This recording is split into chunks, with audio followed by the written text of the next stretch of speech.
verse po natin ay nasa 1 Peter 2:6. Okay, sabi po sa 1 Peter 2:6, sapagkat sinasabi ng kasulatan, tingnan nyo, inilalagay ko sa Zion ang isang batong panulukan, pinili at mahalaga. Hindi mapapahiya ang sinumang sumasampalataya sa Kanya.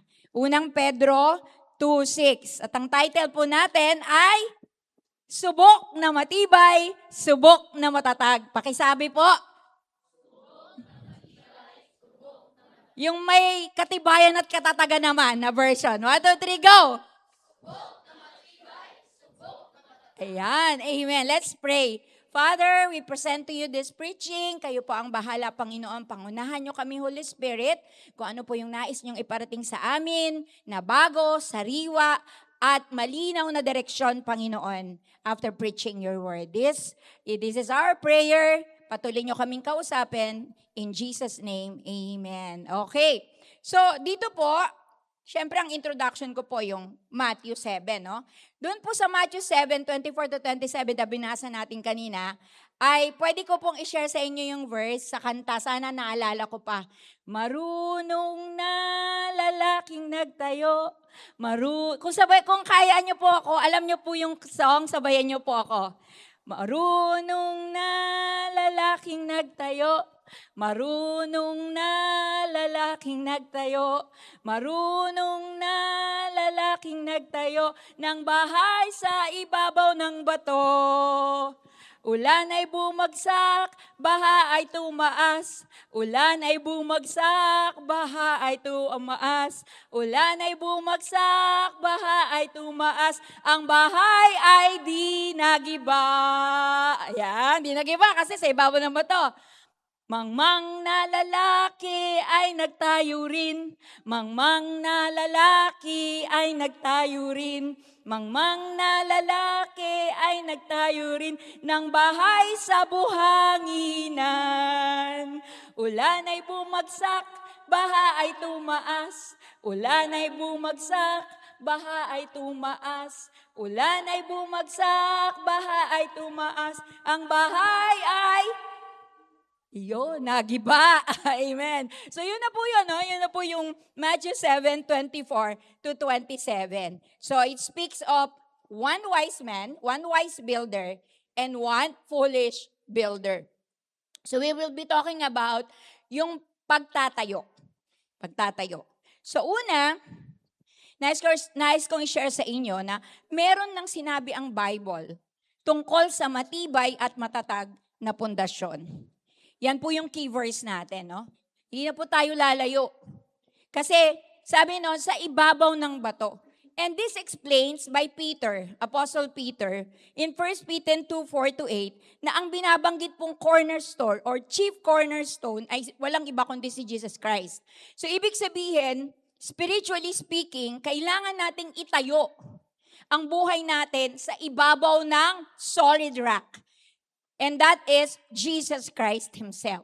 So, kailangan nating itanim yung buhay natin kay Jesus Christ. He is the chief cornerstone. Pag sinabi mong chief cornerstone, meron ding mga cornerstone. Diba? Tulad ng literal na bahay, may haligi. Yun ang tinatawag na cornerstone. No? Mga sulok-sulok, nilalagyan ng haligi. Sila yung mga cornerstone. Pero dapat may chief cornerstone where all these cornerstones are joined. So, sentro po yung chief cornerstone. Yung iba po, ang tawag nila dito ay bedrock. So, dun, yung pong bedrock, di po ako engineer, pero habang nagre-research po ako, nakita ko yung bedrock, yung part sa ilalim ng lupa, sa ilalim ng earth, na wala nang buhangin at wala nang gravel. Solid bato na buhay. Yun po yung bedrock. At usually, yung mga ibang building, doon nila kinoconnect yung kanilang ginagawang mga cornerstone. Doon nila kinoconnect, dinidikit nila doon sa bedrock na yon. Kasi bihira daw, or hindi naman sinasabi ng siyensa na hindi na siya madudurog, no? Pero yung durog niya, hindi yung pulbos. Nagbibitak-bitak lang siya. Pero hindi siya yung pulbos talaga na sira. So kaya karamihan ng engineer, hinahanap nila yung bedrock. Para daw solid yung maging foundation nila. So, tingnan po natin dito, nakakita po ako sa Google. Thank you, Mr. Google. Nakita po ako dito ng parallels between a cornerstone and Jesus Christ. Based din naman po ito sa Bible. So, yung cornerstone, ito po yung unang bato na inilatag sa ilalim. Pero si Jesus, parallel kay Jesus, siya naman ang firstborn of many. Ba? Siya yung unang-una. Ba? So, talagang siya yung foundation natin. No? Siya yung pattern natin. Then, most important part daw ang cornerstone. Most important part. Kasi kailangan ito yung pinakamatibay sa building or sa bahay. Para hindi bumagsak yung bahay. Ito din daw po yung pinaka-importanting bahagi ng ating pananampalataya. Amen. Kasi baka may faith tayo pero hindi talaga kay Jesus Christ. Baka may faith tayo pero hindi si Jesus Christ ang Lord natin. Ibang klase yung faith na yon, di ba? Naniniwala ka lang about Him. Pero you do not really believe Him. Kasi walang effect sa ating buhay. Cornerstone are reliable stone. Reliable stone. So, big sabihin, may katibayan sila. Reliable si Jesus, but we can trust Him. Diba? Kasi sabi yung bedrock daw, nagbe-break din. No? Pero si Jesus Christ, we can trust Him. Pakisabi mo sa sarili mo, I can trust Jesus. Every time we have a problem, pwede tayong magsabi ng ganito Lord, I can trust you. Diba? Magtatagumpay ako dito sa problemang to. Bibigay mo sa akin, Panginoon, ng maliwanag na solusyon sa problemang ito. Amen? So kapag si Jesus ang ating cornerstone, we can trust Him. Sets the foundation. Sabi, ang cornerstone, He set the foundation. Diba? Siya yung pundasyon. Si Jesus, He set the foundation of the church. Tayong lahat, si Jesus ang head. Siya ang pundasyon. Diba? Hindi tayo iglesia ni Toot. Iglesia ni Toot. Diba? O kaya ay grupo ni Toot. Diba? Ibig sabihin, walang anybody's name. Kundi tayo ay founded or na yung foundation natin ay si Jesus Christ. Tapos sabi yung cornerstone sets the direction. Si Jesus, He sets direction for the church and us. Pagka-direction po, yung parang compass, kailan po ginagamit yung compass? Pag may hinahanap, right? Minsan sa mga mapa, ganyan, o kaya may kayamanan na hinahanap. So, kailangan may compass, no? Para malaman yung direksyon. So, ang haligi, kailangan diretso.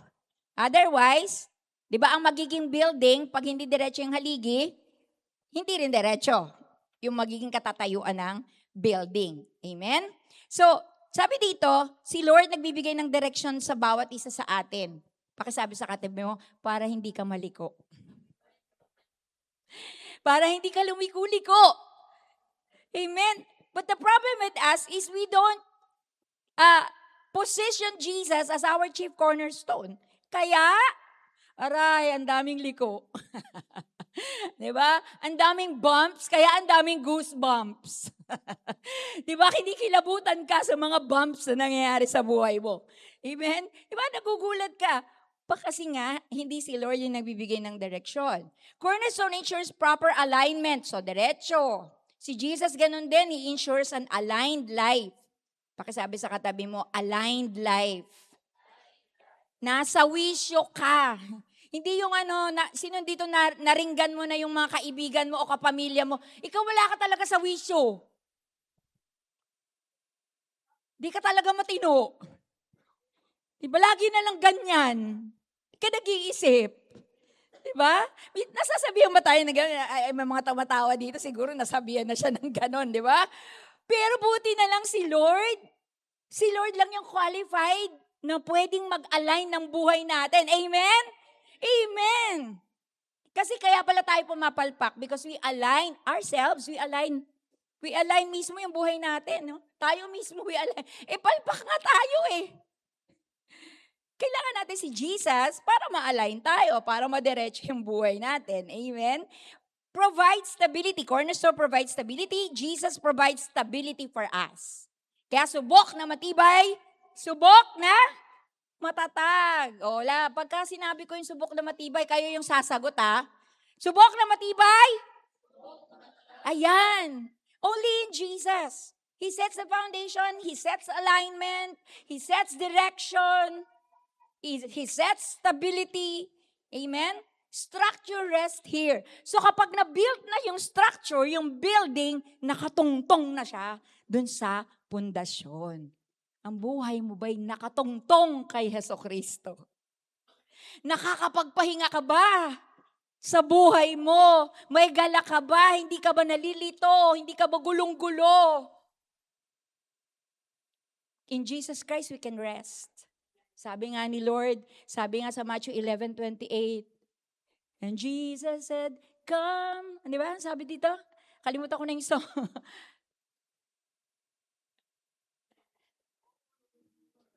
Heavily laden, come to me, all of you who are tired of carrying heavy load. For the yoke I will give you is easy, and my burden is light. Come to me, and I will give you rest. Bakit dumarating tayo sa point na nakakaisip tayong magpakamatay? Bakit tayo dumarating sa point na nagsasabi tayo na, ayoko na!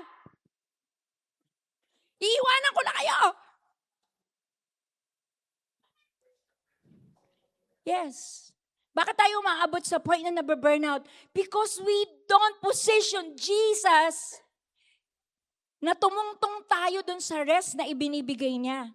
Sabi ni Jesus, enter into my rest. Lumapit kayo, pumasok kayo sa kapahingahan na kaya kong ibigay sa inyo. Yung iba natatakot kasi pag yung sinabi daw yung rest ni Lord, jogi na raw yun. Hindi po. Ang sinasabi po ni Jesus is an everyday basis. It's a day-to-day basis wherein when we feel tired, when we feel confused, sabi, I can rest in Jesus. Pagkakatiwala ko kay Lord, I can have peace. Amen? Di ko alam kung sa kuha pinakapayapaan. Diba? Minsan may mga drama tayo. You know what? Jesus' direction is not always dramatic. Been there. Akala ko laging yung kailangan may iyak-iyak. Lord, nare-realize ko na ngayon, Lord. Ganun pala yun, Lord. Many times we are in that situation, di ba? Ang dami mong realization. Pero nagbago ka ba? Naging si Jesus ba yung foundation mo? Because we expect that when God moves it, it's always dramatic.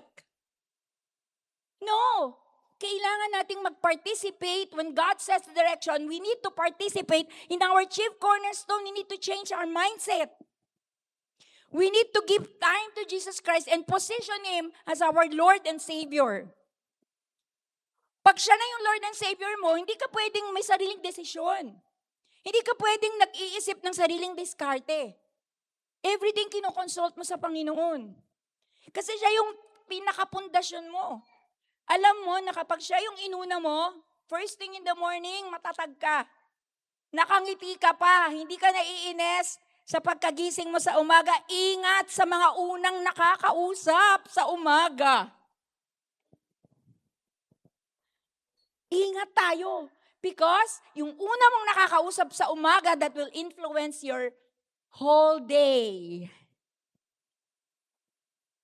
Kaya ang unahin mong kausapin, sino? Subok na matibay? Yes. Yan ang una mong kakausapin para ang tatag ng araw mo. Kahit may pagsubok. Diba? Kahit may pagsubok. Tingnan po natin sa 1 Peter 2:4-8. Si Jesus Christ, no? Savior, firm foundation, is our sure foundation. Pero nakaranas siya ng itinakwil siya. Itinakwil siya ng hindi naniniwala sa Kanya. So, come to think of it, many times we reject Jesus in our life. Many times we ignore Jesus Christ in our life because we make decisions without consulting Him. Without, first, Lord, tulungan mo ako sa desisyon ko. Wala tayong paghahain ng ating buong gagawin sa bawat araw sa Panginoon. Di ba, busy tayo agad. Pag tinanghali pa ng gising, ala. Di ba? And sometimes yung buhay natin, puro na lang reaction yung mga nangyayari. We just react to situations. Pero hindi po. Sabi sa Genesis 1:28, sabi doon, Jesus came to them and sabi ng Lord, be fruitful and multiply, fill the earth and subdue it, have dominion over all the creations of the Lord. So ibig sabihin, creation story pa lang, we have this calling of dominance. We have this calling of dominion. Pamamahala. Ay, nangyari sa atin. We just react to situations. Puro na lang tayo troubleshooting. Amen? Troubleshooting na lang tayo. Nagka-aberya. Sige, diskarte, gawa ng paraan. Pero wala tayong ginagawang disiplina kung paano maiiwasan. Kasi hindi natin inuuna si Lord. Sometimes we ignore Him. Sometimes we reject Him. Because we don't read His Word. Pinili ng Diyos si Lord as our chief cornerstone. So pinili ng Diyos Ama. Hindi mapapahiya ang sumasampalataya. Lalo na sa oras ng mga malabagyong pagsubok. Sino dito ang binagyo na ng pagsubok sa buhay? Sabi nga nila, define bagyo. Ibig sabihin, iba-ibang tao, iba-iba yung level ng bagyo niya. Hindi natin pwedeng i-generalize. Ay, nangyari sa bagyo nga yan. Kasi kung hindi yun yung bagyo ko, iba yung bagyo ko, ibang level. Huwag mo nang pangarapin na maging bagyo mo yung bagyo ko. Diba? Sa ibang level. Pero how you consider bagyo in your life, pagsubok, yung nawiwindang ka talaga, yung sobrang nahihirapan ka sa mga dumarating sa buhay mo. Sabi, pag si Lord ang chief cornerstone, hindi ka mapapahiya. Amen? Mapagkakatiwalaan siya. Subok na matibay. Amen. That is Jesus. We can count on Him. So huwag kang tumakbo kung saan-saan. Huwag kang tumakbo sa Kapampangan, sa iba't ibang loan financing, Tumakbo ka muna kay Lord. Kasi siya yung foundation mo. Sa Kanya mo tinatanim yung buhay mo. Amen? Takbo ka sa Kanya. Tapos nagulat ako dito sa 1 Peter, sabi dito, matitisod, no? Katitisuran. Yung cornerstone daw na to, nagiging katitisuran. Ang nakuha ko dito, matitisod ang hindi makasunod dahil ayaw magdesisyong sumunod. So hindi pala laging valid yung sinasabi ng mga tao na, nakakatisod yan, kaya ayoko dyan magsimba, natitisod ako dyan. Diba? Hindi pala valid yung ganong mga pananalita. Because if you have a plan to obey the Lord, hindi ka matitisod, hindi ka masasaktan pag tinatama ka. Amen? Kasi si Jesus yung cornerstone mo. So you open your life to corrections. You give time to listen. Hindi yung magde-decide ka and then sabihin mo sa Lord, may decision na ako, Lord, bless mo na lang. Hindi ka na mahirapan, Lord, kasi nag-decide na ako. Diba? And many times you're like that. We have a decision and then we present it to God and then tell God, Lord, bless this decision of mine. Hindi siya yung chief cornerstone pag ganon. Kasi meron ka ng diskarte. Meron ka ng katwiran. Kaya pala natitisod kasi hindi priority ang pagsunod. Diba? Kaya pala madalas o mabilis tayong matisod. Kasi hindi malinaw. Walang plano ng pagsunod sa Panginoon. Diba? Minsan nakadepende tayo sa laki ng sweldo. Sa laki ng kikitain. Kaya nag-go tayo dun. Pero mas lalo pala tayong napapahamak. Kasi nga hindi natin kinonsider yung cornerstone, yung chief cornerstone natin.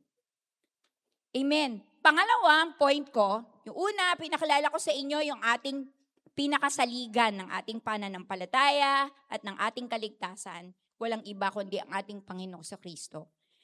Pangalawang punto gusto ko bigyan sa inyo ng diin is dalawang uri ng tagapagtayo. Kanina, nasabi ko sa inyo. So, pag-usapan natin yung una, no, yung marunong, mahusay na tagapagtayo. So, wise builder. So, una, maingat siya. Yung wise builder, maingat. Pakisabi sa katabi mo, maingat daw. Hindi pa bugso-bugso ng damdamin, hindi yung may isang housewife, may listahan naman siya pagpunta niya ng supermarket, may listahan naman siya ng mga bibilhin. So, ibig sabihin may plano, no? Kung ano lang yung bibilhin. Pero pagdating sa supermarket, nakita, hindi, kailangan ko din to. Dadagdag niya sa listahan niya. Ito rin, kailangan ko rin to. Di ba? Mas madali sa atin yung gumalaw ng random kesa yung planado. Because we are lazy planning things. Kaya hindi ka makapagplano ng matino, hindi mo muna nilalagak sa Panginoon ang araw mo. I believe when you prioritize God, first thing in the morning, He gives you wisdom to decide on things. Maliit man yan o malaking mga desisyon, si Lord ang magagabay sa'yo. Amen? Pag-inunan mo siya. Kasi siya yung una mong kausap Dahil siya yung una mong kinakausap, siya yung unang nakaka-impluwensya sa'yo. Hindi, pagkagising mo, binuksan mo kaagad yung mga notifications mo. Meron pala dun, minumura ka na. Meron pala dun, pinaparinggan ka. Yun ang una mong kinausap O nasira na araw mo. Diba? Pero kung si Lord yung una mong kinausap, grabe, no? Kahit marami kang nakikitang pangit sa buhay mo, itatama ng Panginoon yun, no? Makikinig ka sa Lord. Tapos, yung pagdedesisyon mo, apektado nung sinabi sa'yo ni Lord. Amen? Napakaganda. Si Jesus, sabi dito, hinahanap ang panulukang bato at doon itinatayo ang pundasyon. Hinahanap niya yung chief cornerstone, yung maingat daw na builder, hinahanap niya yung chief cornerstone, doon itinatayo yung pundasyon. So, si Jesus ang hinahanap pagkagising sa umaga. Bawat gagawin, isuko at isangguni sa Lord. Paano mangyari yun? Too good to be true. Kapag nagsisimula na raw gawin, the following day, wala na. Minsan, expired na siya, 3 days pa lang. Nagde-devotion ka? Nagawa mo for 3 days? Yes! Naka 3 days devotion ako. 4th, 5th, busy, daming gawain. Di na naituloy. Ano naman ako doon? Naniniwala naman ako doon because people are limited. Pero alam niyo ba kung paano mangyayari? Paano natin magagawa na maging consistent makipag-usap sa Lord? Baguhin mo yung way of thinking mo. Change your mindset. Isuko sa Lord yung mindset. Sabi dito, Romans 12:1-2, sabi, I beseech you therefore, brethren, by the mercies of God, that you present yourself as living sacrifice, holy and acceptable to God, for that is your reasonable service. Sabi sa ibang version, spiritual worship. Do not conform, verse 2, do not conform to the pattern of this world, but be transformed by the renewing of your mind so that you may know what God's will is, good, pleasing, and perfect. So kapag walang paghahanap sa Lord, walang pag-uuna sa word ni Lord, walang good, pleasing, and perfect na maiisip ang isip mo, ang utak mo. Iba ang magiging laman ng utak mo. Walang good, walang pleasing, walang perfect na maiisip ang utak mo kasi hindi mo inuna si Lord. So it's only in verse 1 in chapter 12 ng Romans ano sabi doon? Offer yourself as living sacrifice. Ibig sabihin, pinagkakatiwala mo sa Panginoon yung pagkatao mo, yung buhay mo sa Panginoon para siya ang magagabay sa mga gagawin mo. Madali kang makakano sa mga tukso. Diba? Alam mo ba kung bakit tukso yan? Kahinaan mo yan. Kaya diyan ka lagi pagtatagumpayin ng Panginoon. Kaya yan tukso kasi hinang-hina ka dyan. Struggle na struggle ka dyan.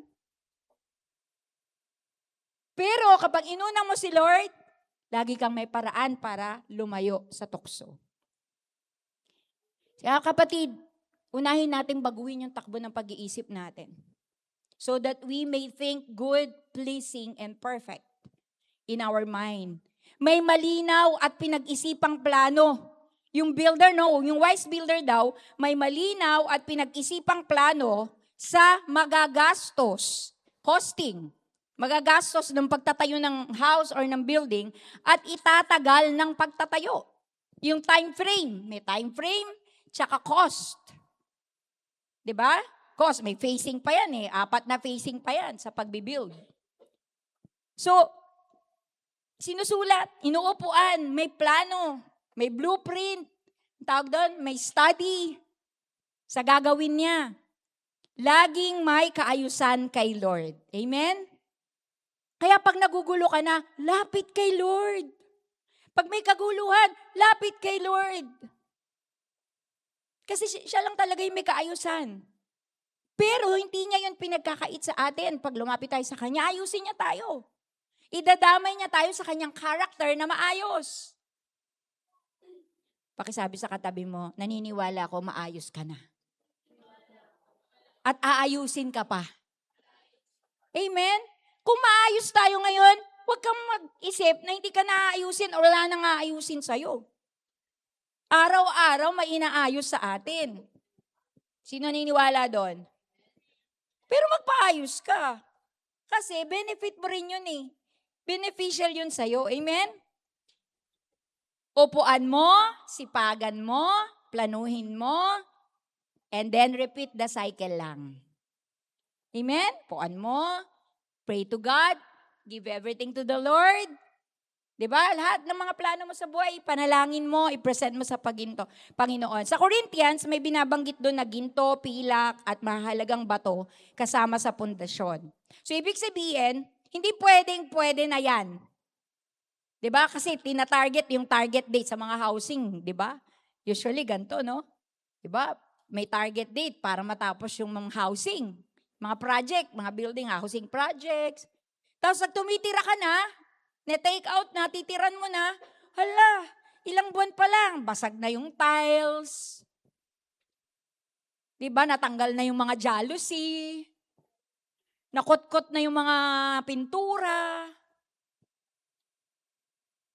Kasi diba, hindi materialis puwertes yung ginamit.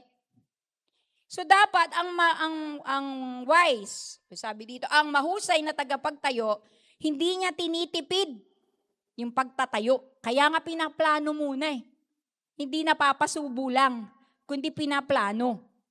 Amen? Kingdom ang mindset mo.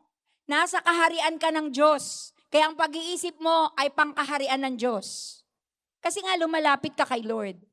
Ano pa? Gold represents kingdom mindset.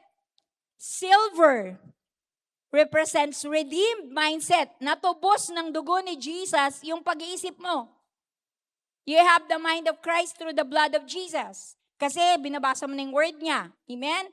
Tinatanggap mo yung salita niya. Kaya nababago yung pananaw mo sa buhay. Naiiba.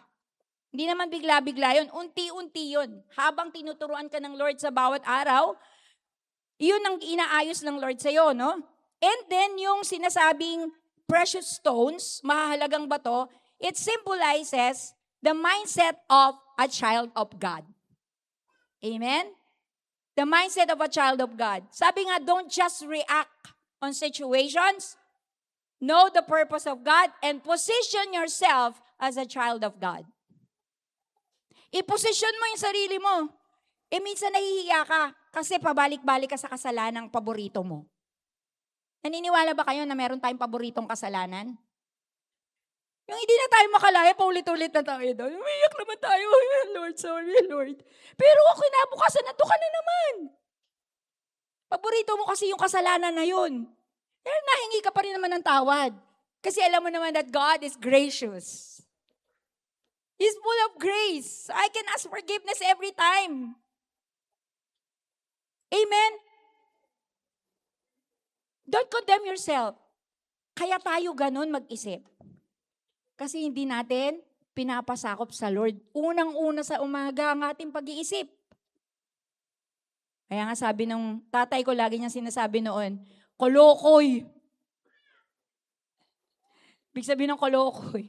Paklase mag-isip, di matino. Hindi matino mag-isip. Kolokoy ka. Puro ka kalokohan.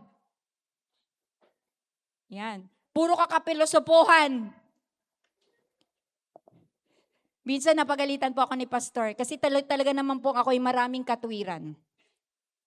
Minsan pagka nagre-react ako sa mga sinasabi niya sa akin, bigla niya ako sinasabihan, ang dami mo katwiran. Shut up na ako. Because I believe that my husband, pastor siya, literally. Pero pastor ko din siya. At pastor siya ng pamilya ko. And I have to listen to him. Amen? Mga tatay dito, pastor kayo. Position yourself. Sa Panginoong Jesucristo, yung una, maingat. Tapos, sa Panginoong Jesucristo, itinanim ang buhay. Mind of Christ. Diba? Merong pag-iisip na katulad ng kay Kristo. Paano nangyayari na nagkakaroon ka ng pag-iisip tulad ni Jesus? Pag inuuna mo siyang kausapin. Kasi, ganun yun, diba? So, nilalagay niya sa'yo. Yung Holy Spirit, binibigyan kanya ng kaliwanagan ng pag-iisip through His words. Kasi nakakausap mo siya, nakaka-impluwensya. Naalala ko po noon, nung college ako, yung uso na po yung mga lingwahe po ng mga bading. Yan, mga sa LGBTQ, nasa G. Yan, nasa G sila. Okay, so college pa lang po ako, rampant na po yung mga salita nila. Hindi pa uso nung araw ng time namin yung mga junakis na yan eh. 'Di ba? Ang uso sa amin noon, hindi ko lang maalala yung doon sa TV eh. Pero ang sinasabi niya lagi is, asapaplu, di ba, Lu? Ayan. Kaya pagka meron kami mga kwentuhan na parang nagdududa yung kausap mo, sasabihin mo, asapaplu, di ba, Lu? Pero ngayon, shortcut na eh. O, di ba? Ganan. Di ba? Dahil lagi ko siya narinig, ang dami kong friends na gano'n, dami kong classmates na gano'n. Pag umuwi ako ng bahay, sabi ng nanay ko, bakit kanya ka na magsalita? Bisa pati sa church, sa Sunday school. O yung mga youth, namin, gathering. Diba? Ganun na rin ako magsalita. Diba? Ang tsaka-tsaka. Diba? Napakadali na. Bakit napakadali nating sabihin ng mga bagay na parang hindi gusto ni Lord? Because of our surroundings. Kasi parang nagiging normal.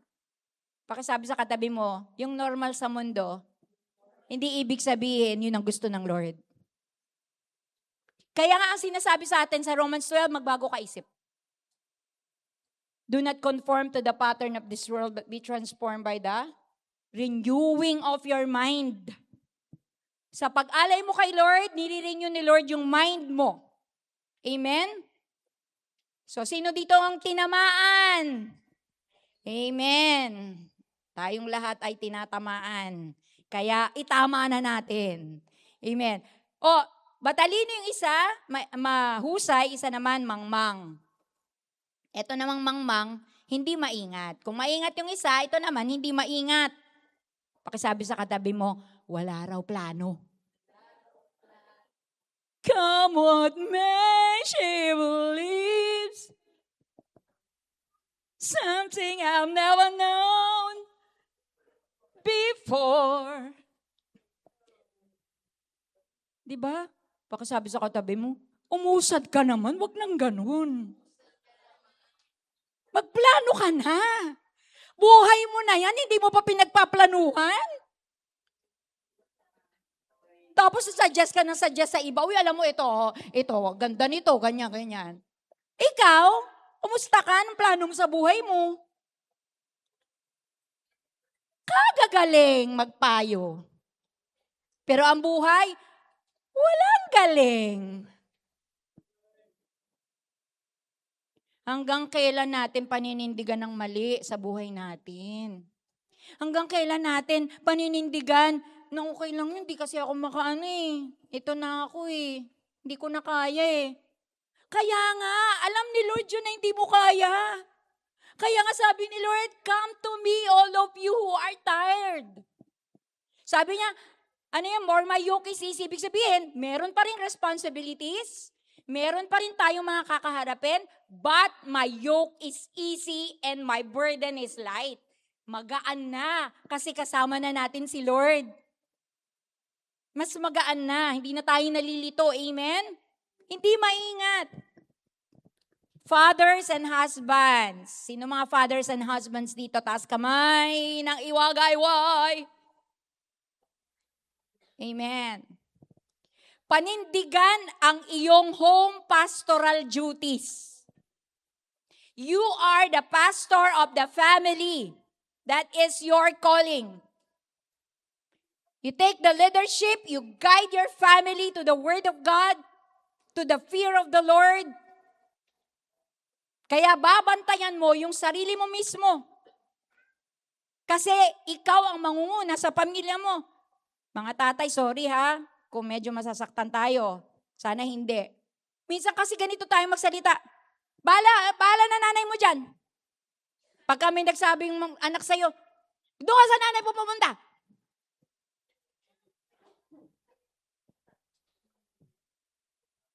Puro sa nanay mo. Pag nagka-problema, sinasabi ko na sa'yo, ikaw kasi kung ano sinasabi mo sa mga anak mo.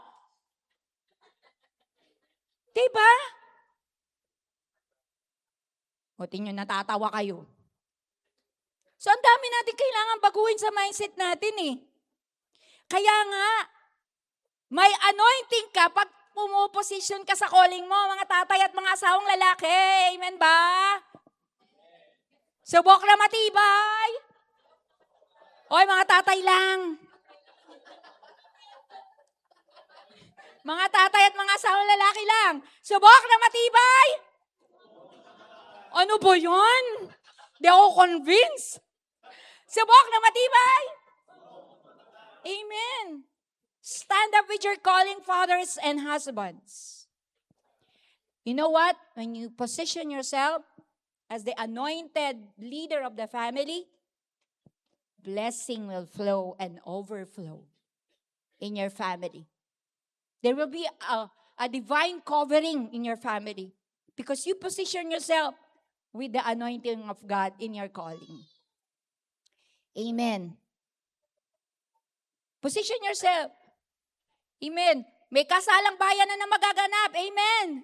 February 14. Sana nagpalista ka na doon kung hindi ka pa kasal. O yung may ano lang, yung may pamilya na. Hindi mga single dito. Hindi ko kayo pinapressure, ha? Yung mga single. Huwag kayo ma-pressure. Pang fathers and husbands lang yung sinasabi ko. Okay. sorry. Napapasigaw ako.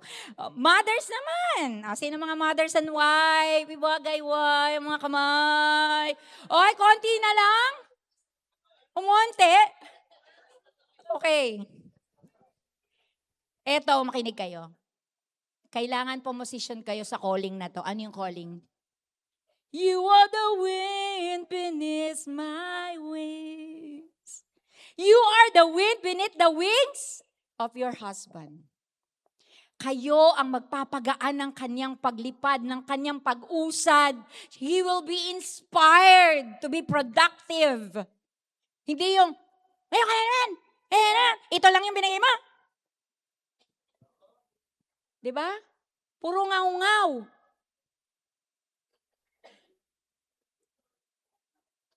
Ikaw yung magtutulak sa asawa mo para maging productive. Para iginagalang ng community yung asawa mo. Hindi yung minumura ng community. Ikaw ang unang-unang gumawa nun, kaya nag-follow lang yung community. Diba? Wala kang kwentang asawa. Narinig ng mga kapitbahay. Uy, yung kapitbahay ko na, sino doon? Yung wala raw kwenta. Sabi ng asawa niya, wala raw kwenta yun eh. Diba? Mga babae, hindi pa huli ang lahat para bumalik tayo sa kahinhinan. Hallelujah! Amen! Amen pa doon? Parang wala na nag-amen. Balik po tayo. Mapapalakas natin ang loob ng ating mga pastor. Hindi naman po sa itinataas ko yung sarili ko, kaya lang kasi narinig ko na sinabi ni Paz. Nung time na hirap kami sa buhay at si Dan lagi nagkakasakit. Sabi ni pastor sa akin, Ma, magtatrabaho na ako. Mag-apply siya sa school, ganyan. Kasi nung araw, ang hirap magpastor. Ngayon, medyo madali na ngayon eh. Noong araw, ang hirap magpastor, kailangan hindi ka magtatrabaho ng secular. Kailangan talagang doon ka, nag-i-incubate ka doon. Kaya wala. Nag-resign ako sa trabaho ko. Kaya nung nagsisimula kami sa ministry, hirap na hirap kami. Eh sabi ni Pa sa akin, mag-a-apply ako ganyan. Alam mo, bigla na lang ako nagsalita. Ewan ko, hindi naman ako yun. It's not my nature. Pero siguro kakapray, kakauna sa Lord. Bigla ako nagsalita ng sabi ko, Pa, kahit magdildil tayo ng asin, basta huwag kang lilihis sa calling mo. Kasi kung susweldo ka dyan, naka-fix yung sweldo mo, may income, may amount. Pero pag sa Lord, iba-ibang amount. Unpredictable yung amount. Maaaring may pagsubok sa simula, mahirap. Ang liit. Naliitan ka na ba sa mga tinatanggap mong pera? Ito lang. Nasabi mo na ba yon? Ang hirap naman ang buhay. Diba? Pero during that time, hirap na hirap talaga kami. Kasi ang gastos namin napupunta lang kay Dan, lagi namin pinapa-check up kasi nga may butas yung puso niya. Lagi namin pinapa-check up. Pero nung kwento ni pastor sa ibang mga tao, sabi niya, nag-confirm yung calling niya at malaking bagay sa kanya yung sinabi ko. Napalakas ko siya dun. At talagang namayagpag din siya sa kanyang paglilingkod sa Panginoon because of that support that I gave him. Amen? Mothers and wife, subok na matibay. Amen. Kung meron man po tayong dapat maging malakas, mga nanay at mga asawang babae, pananampalataya. Pananalangin. Amen? Anointed po tayo doon. Subukan mong gawin, i-bless ka ni Lord doon. Kasi anointed ka doon. Amen? Children. O mga anak naman, para sa iyo to. Always pray and read the Bible. Para alam mo paano ka makakatulong sa tagumpay ng pamilya mo. Hindi yung puro sisi ka ng sisi. Si tatay kasi ang bisyo-bisyo. Si nanay kasi, ang colorful ng love life. Lagi na lang ako may inaalagaan. It happened to one of my relatives. Sinabi niya talaga to ng pinsan ko. Galit ako sa kanya. Galit ako sa nanay ko. Kasi sunod-sunod kami, magkakapatid. Tapos sa akin pinapaalagaan. Lumalaki siya, may hatred siya sa nanay niya. Diba? Nakakapagsalita tuloy yung anak na, dapat kasi pinaplano yung pamilya. Pero ang ending, hindi na plano ang pamilya, maaga rin nag-asawa. Diba? Minsan nagagalit yung mga anak, no? Pero, nakakagulat, they repeat the same mistakes of their parents. Because that is a spirit. Wala kasi tayo sa covering ng Lord. Kaya mga anak, basa-basa din kasi lagi kang may time. Hindi na uso yung pag may time. Ang uso ngayon, lagi kang may time. Amen? Pag-uwi ng mindset. So mga anak, alam nyo na ha, because the Bible, it is our blueprint. So tutulungan kayo ng salita ng Lord to be good children and helpful children to your parents. Ito naman, singles for future marriage. If you dream of best partner, plant your life in Christ. Gusto mo nga ng best partner, di ka naman nagpe-pray. Pray for it. Di lang God's gift partner ibibigay. Kasama na dyan ang God-ordained marriage. Di ba? Nananaginip, di naman nananalangin. Nananalang, hindi naman nakikipag-usap kay Lord, siya lang nagsasalita, hindi naman nagbabasa Bible. Di ba? Ikaw na lang yung salta ng salta sa Lord. Pag may sasabihin sila, anak, in Jesus' name, amen. Alis ka na. Wala kang reading the Bible. So yung hindi matalino, yung mangmang, hindi maingat, sa buhangin nagtayo. Ang katwiran, malalim na yan, pwede na yan. Pero alam niyo ba yung buhangin nakakapuwing? Pag apektado ang paningin, sa direksyon mababaling. Wala kang paplanuin kasi wala ka namang nakikita. Wala kang goal. Happy go lucky. Happy go lucky ka lang. Parang si Kristo ang pundasyon pero hindi talaga si Kristo ang Panginoon. Parang lang, ma-attend ng church, active sa church. Pero hindi naman talaga si Jesus Christ ang Lord. Religious or active sa gawain pero hindi surrendered kay Christ ang buhay at ang bahay. Kasi sa bahay, ang dami pa rin poster ng kung sino-sinong hinahangaan. Yung bahay natin, 'di ba? Walang bakas na si Kristo ang Panginoon. 'Di ba? Walang bakas. Kasi may murahan. Puto ko 80 ka. Puto ko 80 ka rin. 'Di ba? May mga ganun sa pamilya. So, sabi niya gumagamit ng kahoy, damo at dayami bilang materyales.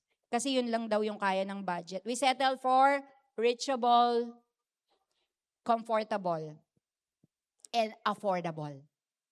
We just settle for that. Walang faith po pag ganun ang mindset natin. That we just settle for comfortable, affordable, and reachable. Kaya nga tayo, nagpipraise sa Lord kasi gusto rin natin ang himala. Paalala sa pagsasagawa, application na po. Ang paniniwala tungkol kay Kristo ay hindi sapat. Dapat tayong maniwala at magtiwala sa Kanya. Not about Christ, but in Christ. To Christ. Amen? Lumapit sa Kanya bilang buhay na panulukang bato at maging buhay na bato. Bagong buhay na may bagong takbo ng pag-iisip. Pakisabi sa katabi mo, buhay na puno ng buhay. Hindi buhay na walang kabuhay-buhay. Yung humihinga ka lang, pero wala kang nararating. Walang pagbabago, walang pag-usad sa buhay. Kulang ang pakikinig sa Kanya, tapusin ito sa pagsunod sa narinig. Pumalpak ka man, bangon lang. Gawin lang uli hanggang maging lifestyle ang pagsunod. Ulit-ulit lang. Thank you, Lord, for another day that you give me a chance na ma-improve ko yung kahapon ko. Amen? Huwag kang mga tuwiran na, magsisisi na lang ako pagka sa mga darating na araw, tomorrow may be too late. Araw-araw, unahin siyang kausapin pagkagising sa umaga. Sabi ko kanina, malaking impluwensya sa buong araw natin kung sino ang una nating kinakausap. Start with 15 minutes. Every day before everything, speak to God, speak the Word, and speak your life through the Word.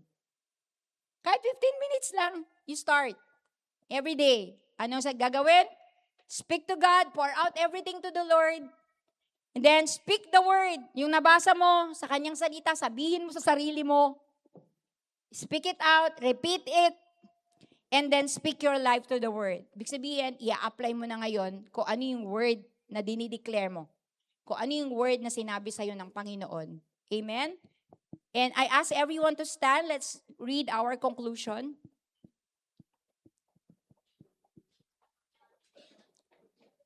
Sabay-sabay po nating basahin yung conclusion. At the count of 3, 1, 2, 3.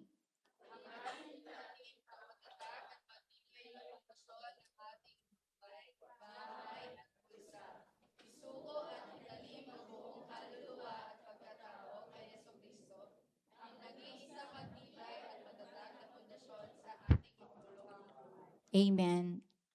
Mananawagan po ako sa tatay, sa nanay, asawang lalaki, asawang babae, single, Narinig niyo po yung mga payo ko kanina sa inyo, yung mga nasabi ko kanina. If you want to plant your life in Jesus Christ right now and make Him as your chief cornerstone, tinatawagan kita ngayon to go in front. And just lay down everything to the Lord. Maybe you are confused, you have no direction, o medyo may kabigatan ka sa pakiramdam mo. Pero simulan mong hakbangan ngayon na ialay ang buhay mo sa Panginoon. And I-declare that I want to plant my life in you, Lord, as my chief cornerstone. Pakialaman mo in every area of my life. Come on, let's make it fast.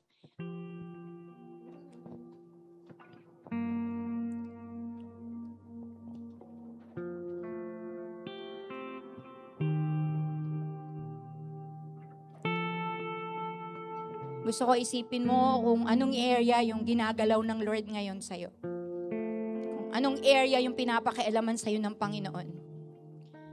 Anong desisyon yung sabi ng Lord sa'yo, wag mo munang gawin yan. Wag ka muna mag-go. Anong desisyon yung sinasabi na hindi pwede yan? Anong desisyon yung naiisip mo na sinasabi ng Lord, go na. This is the time. Suko po natin ang buhay natin sa Panginoon. Present your bodies as a living sacrifice. Make Jesus the chief cornerstone. He is a sure foundation. He is a sure foundation. Siya lamang ang totoong saligan natin. Christ is my firm foundation. Okay, kausapin mo ngayon ng Panginoon. Lay down your future, your worries to the Lord. Huwag mong panindigan yung mali sa buhay mo. Huwag mong panindigan yung problema mo sa katawan, problema mo sa isip, problema mo sa yaman, problema mo sa pera. Huwag mong panindigan na magiging ganyan ka na lang. Aayusin ka ng Lord. But you need to trust Him and change your mindset. Every day, practicein mo na magtiwala sa Diyos. Every day, practicein mo na i-declare sa sarili mo ang sinasabi ng salita ng Diyos. Hanggang mabuo sa sistema mo, hanggang dumaloy sa sistema mo ang salita ng Diyos. At tuwing mararanasan mo muli ang mga kahinaan mo, may pangahawakan kang mga salita. Nakakausapin ang pagkatao mo upang magpatuloy ka sa tama. At hindi sumuko. Hindi sumuko sa mga bagay na ayaw ni Lord.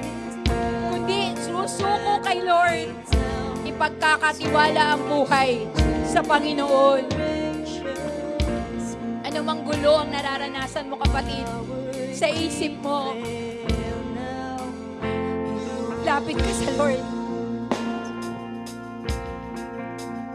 Kaya niyang ayusin ang takbo ng pag-iisip mo. Surrender it to the Lord right now. He won't fail. Yes.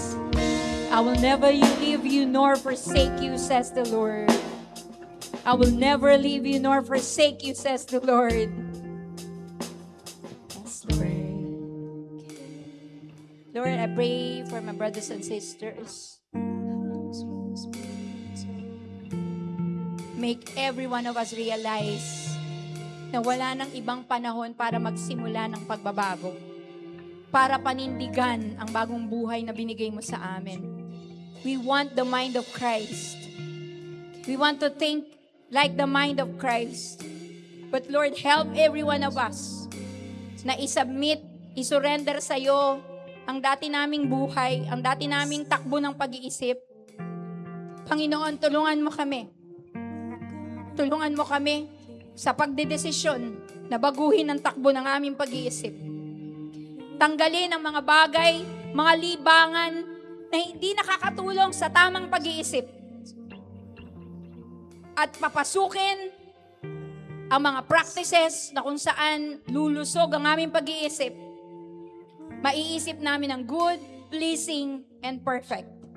Dahil yun yung kalooban mo sa amin. I pray, Lord, for everyone. Thank you, Father, in Jesus' name. Amen and amen.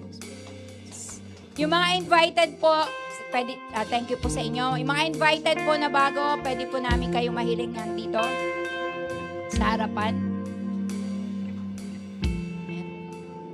Pakisamahan na lang po ng mga bago. Ayan. Ayan, sige, dito po, harap po kayo dito. Lapit po kayo. Amen. Let's pray. Ito lang po ba? Wala na po ba? Okay.